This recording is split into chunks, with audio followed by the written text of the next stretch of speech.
My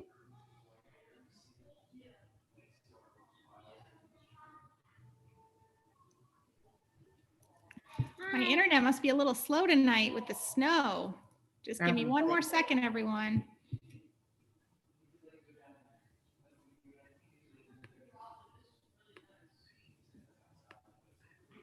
Oh. Hi, Leah. And it's a good thing we just have 5 more people to let in. So Yeah. let's make sure we get them all in.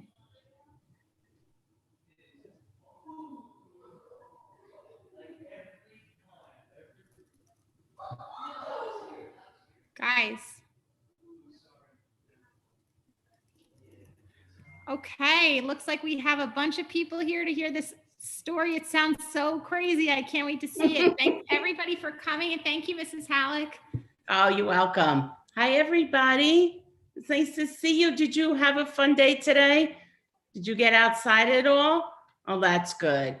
We got a lot of snow. Did anybody make a snowman? It was kind of cold though. Hi, Nick. It's kind of cold. Maybe tomorrow or the weekend will be better. So I'm going to read this book, The Book That Eats People. Has anyone ever read it before? It sounds scary. You read it? Oh, you didn't read it? Or you didn't like it? I don't know what this means. Maybe it means you didn't read it. So it sounds scary, but it's a silly book. I think it's funny. So this is the cover. He looks ferocious. Okay.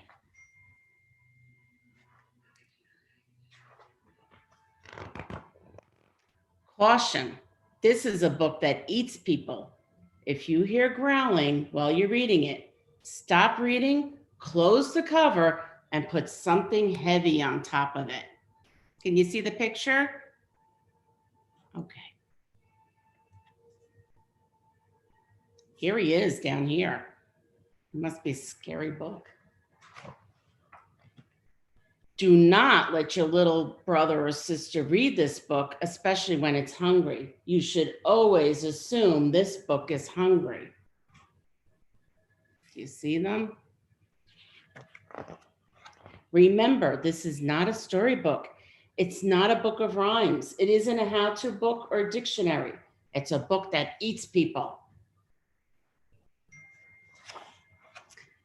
One day in Little Rock, Arkansas, Sammy Ruskin forgot to wash his hands after lunch, and the book tasted peanut butter on his fingers.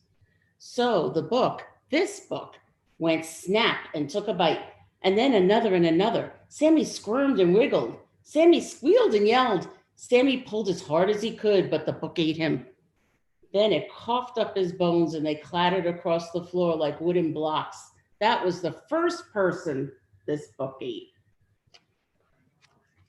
If you hear pages rustling, it's probably because the book smells something yummy.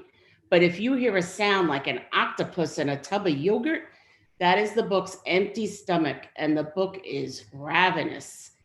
If you hear that, find someone nearby fast who might taste delicious to a book. That poor teacher, right? What's he eating? Chocolate? You think the book's gonna like that? After this book ate Sammy Ruskin, his parents gave it to a library where it sat trapped and mad, tightly shelled between the complete guide to the saints and sandwiches through the ages.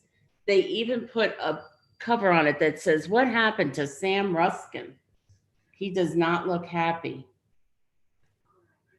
Its stomach growled and growled for weeks until late one evening, someone left the guide to the saints on a table in the reference section. That night, while the moon shone, the book devoured famous Americans, who's who in American business, and Mr. Singh, the security guard, who yelled like crazy. Oh, Mr. Singh. When the librarians came in, it was swallowing the last 3 pages of How Things Work. Titles like What Happened to Sam Ruskin keep some library books shelved forever. So while the librarians wept, this book traded covers with All About Dolphins. And that very same day, right around the time when everybody likes a chocolate chip cookie, Victoria Glassford checked it out. Poor Victoria, she has no idea.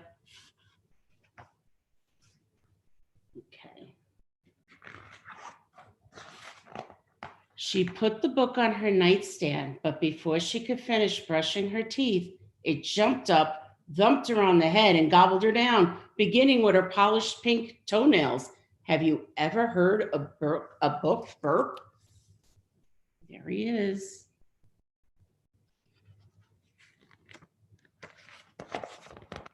This is a bad book, a book with teeth and claws. It's a monster that eats people.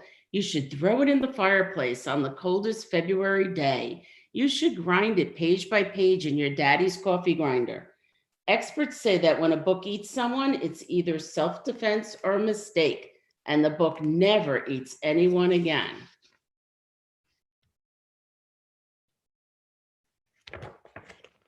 But this book ate Sammy, Victoria, and Mr. Singh, and then it ate Joey, Juan, and Isabel when they found it in a heap of boxes on a street in Philadelphia.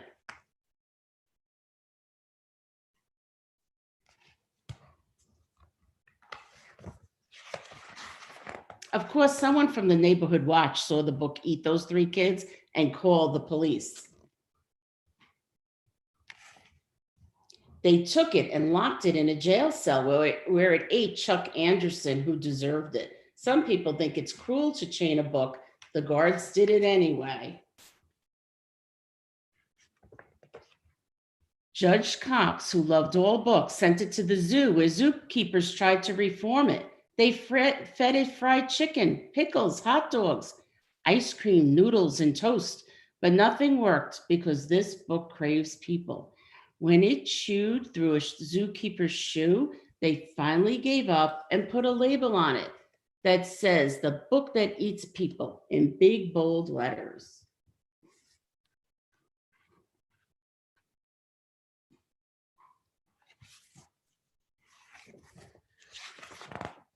So now everyone knows what kind of book this is. Who knows where you found it, but be careful. Never read this book with syrupy fingers. Never read it with cookies in your pocket.